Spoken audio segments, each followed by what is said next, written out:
Hey everyone, guess what? Hollywood remembered how to make a good movie. Caught Stealing is the new action thriller directed by Darren Aronofsky, starring Austin Butler, Zoë Kravitz, and Matt Smith. Set in 1998 on the Lower East Side of New York City, the film takes place over just a few days and uses a few flashback scenes to fill in the blanks of Hank's past. In today's cinema landscape, where modern action films really focus on more spectacle than story, how does Caught Stealing measure up? Is it worth the ticket or is it worth waiting for streaming?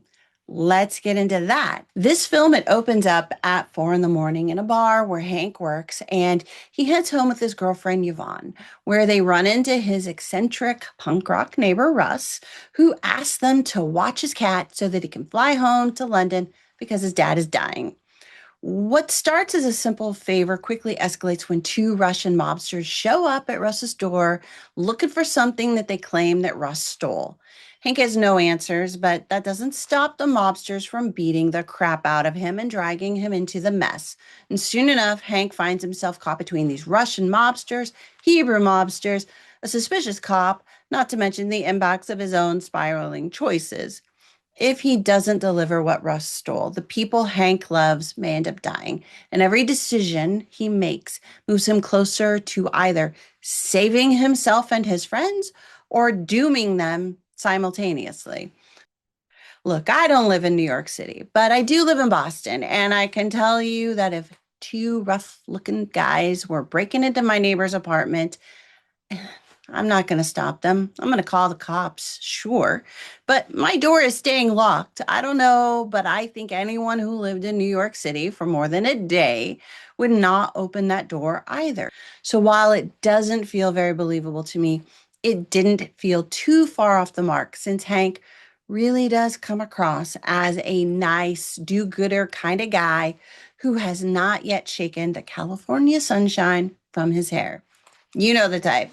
It's because of Hank's sincere desire to do the right thing, complicated by his stubborn determination to handle everything himself, which sets up the action so well.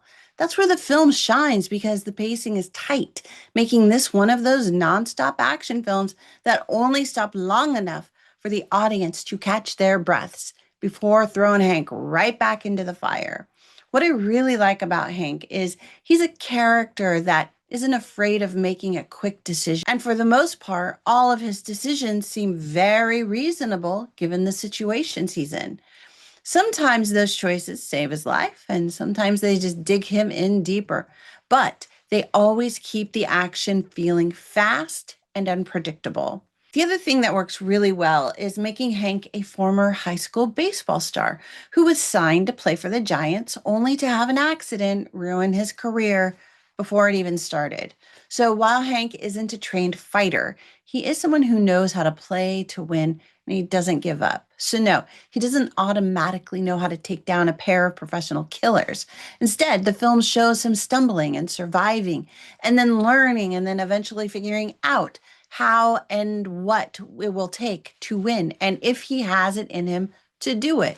That makes his character growth feel real, authentic. Hank is played by Austin Butler, and he's fantastic here, frankly. He's a great lead. He nails the balance between sincerity, sweetness, and kind of the toughness of a man forced to face brutal truths about himself.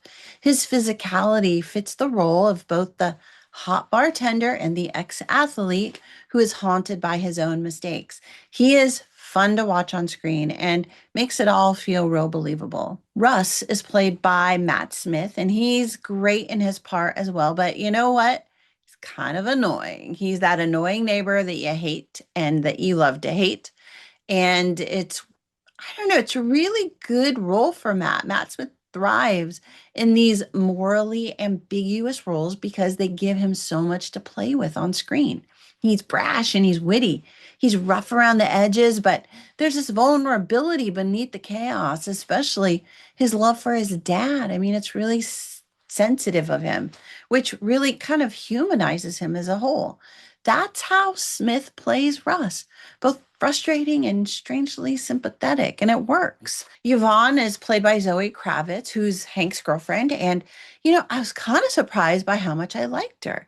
She plays an EMT and she feels really like a true New Yorker, and she has a soft femininity to her that isn't brittle, and it makes her surprisingly sexy in the role.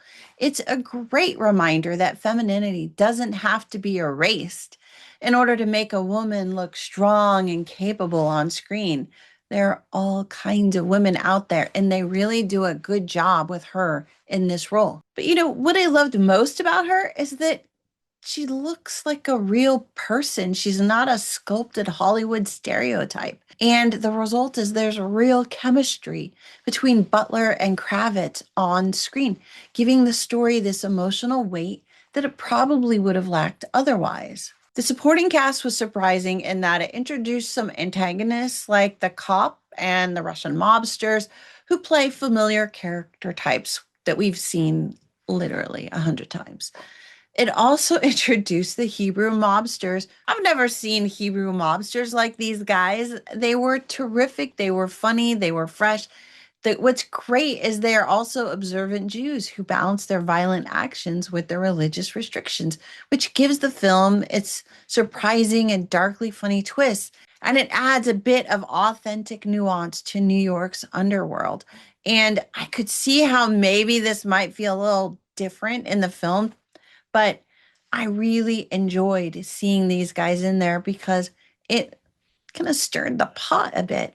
This is without a doubt an Aronofsky film. He knows how to take a character like Hank, show us his limits, and then push the character right up to the breaking point, only to then tip him over the edge to see what happens.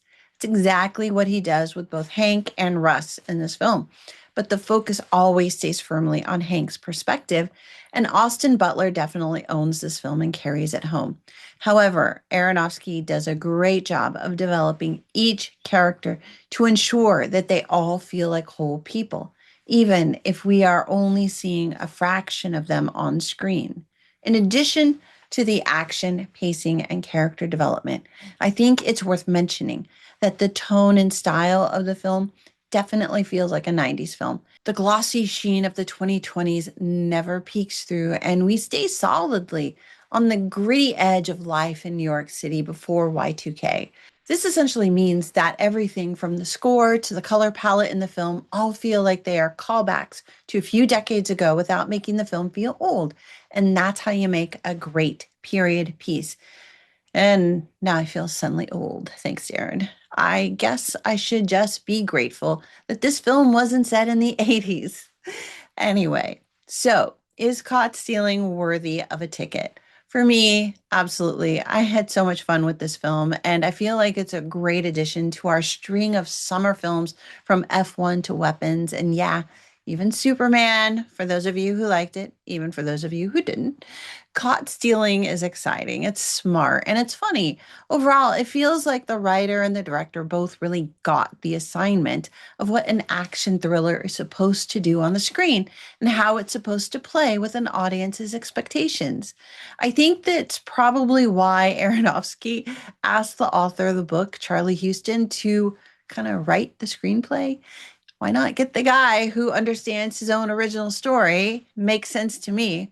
If you're into action films, thrillers, or mob stories that are dark with somewhat gritty and comedic edge, this is one worth catching in theaters because it is fun on the big screen.